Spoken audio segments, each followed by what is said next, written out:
Madame, Monsieur, bonsoir. Cette nuit, le temps sera particulièrement froid sur l'Atlas et le sud de l'Oriental. Soyez prudents puisque des gelées seront fréquentes. Les côtes méditerranéennes et Atlantique Nord seront enveloppées dans de larges formations brumeuses et le vent que l'on a connu virulent une bonne partie de la journée sur l'anti-Atlas et le nord des provinces sud continuera de souffler fortement cette nuit et ce vent fort soufflera encore demain matin sur les provinces sud, le sud-est et l'anti-Atlas, ce qui soulèvera dans ces mêmes régions des chasses-sable. Prudence donc puisque la visibilité sera amoindrie. Les plaines atlantiques au nord des Essaouira et la rive Méditerranée seront brumeuses accompagnées de bruines par endroits. Sur le reste du pays, le ciel sera peu nuageux. L'après-midi, le voile brumeux se lève pour laisser place à un large soleil. Seul le vent accompagné de chasse-sable perturberont les régions sud, l'anti-Atlas et l'extrême sud-est.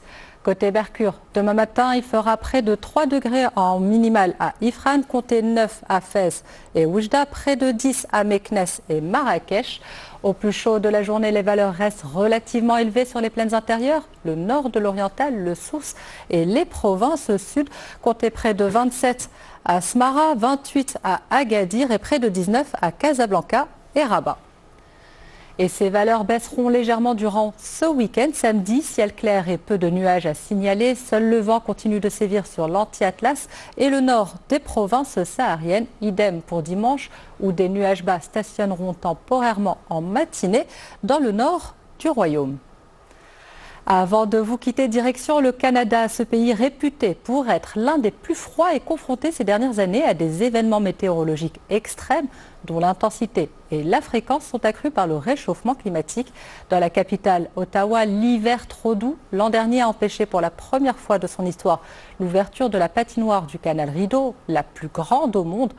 Le Canada, qui, en raison de sa situation géographique, se réchauffe plus vite que le reste de la planète, voit ses traditions et ses jeux disparaître.